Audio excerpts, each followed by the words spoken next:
고양이나 강아지 같은 반려동물은 누군가에겐 소중한 생명이지만 법적으로는 누군가의 소유물인 물건의 위치를 갖는 이중적 지위에 있습니다.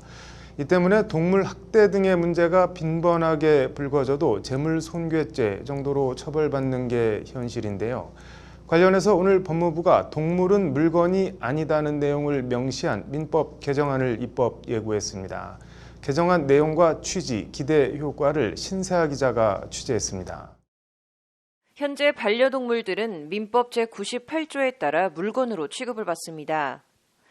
민법 제98조는 물건을 유체물 및 전기, 기타 관리할 수 있는 자연력으로 규정하고 있습니다. 휴대폰이나 가방, 텔레비전처럼 개나 고양이도 유체물, 즉 물건 취급을 받는 겁니다. 그렇다 보니 산책 나간 개에 덩치가 큰 다른 개에 물려 죽어도 딱히 주인을 처벌할 수는 없습니다.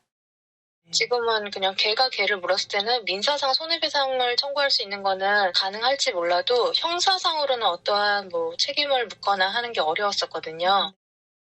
심지어 동물을 학대해 죽여도 형법상 재물손괴죄 정도로 벌금 얼마 처벌받고 끝나는 게 현실입니다. 동물 학대가 끊이지 않고 이어지는 이유가 동물이 법 체계상 물건으로 취급받고 있기 때문이라는 비판과 지적이 끊임없이 제기되어 온 이유입니다. 동물 학대에 대한 처벌이나 동물 피해에 대한 배상이 충분치 않았던 근본적인 이유에 대해서 동물이 법 체계상 물건으로 취급받고 있기 때문이라는 지적이 있어.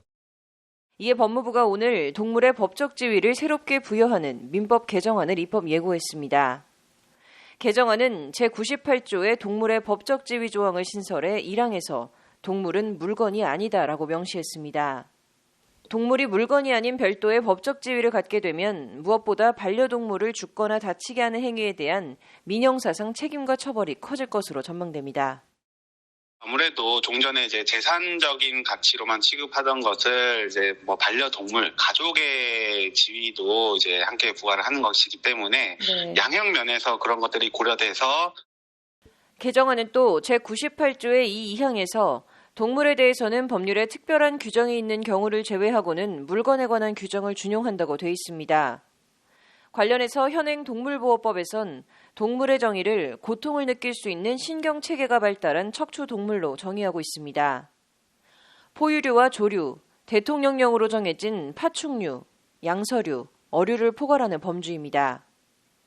이 규정을 전용하면 민법상 동물의 범위가 가령 물고기까지 포함될 수 있는데 법무부는 일단 별도 규정 마련을 준비 중이라고 밝혔습니다. 동물보호법은 동물에게 고통을 가하지 않도록 하는 데 초점을 두고 있다.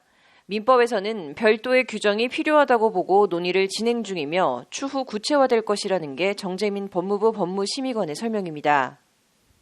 나아가 동물을 죽거나 다치게 한 경우 실제 손실행 외에 별도의 위자료를 청구할 수 있도록 하는 법안도 논의 중이라고 정재민 법무심의관은 덧붙였습니다. 권유린 변호사는 오늘 입법 예고안에 대해 동물을 물건이 아닌 생명으로 법적 지위를 부여한다는 점에서 생명권 차원에서 진일보한 입법이라고 평가했습니다. 그래도 물건의 지위에서 벗어나서 생명으로 존중을 받게 된다면은 이런 동물에 대한 학대라든가 이런 행위가 있었을 때 경찰이든 검찰이든 법원이든 판단하는 기준이 조금 더 강화되겠죠. 그래서 조금은 더 중하게. 법무부는 그동안 독일과 프랑스 등 주요 해외 입법례 등을 참고해 오늘 민법 개정안을 입법 예고했습니다. 입법 예고 기간은 다음 달 30일까지입니다. 법무부는 이 기간 국민들의 다양한 의견을 수렴해 최종안을 확정한 뒤 본 개정안이 국회를 통과할 수 있도록 최선을 다하겠다고 밝혔습니다. 법률방송 신세아입니다.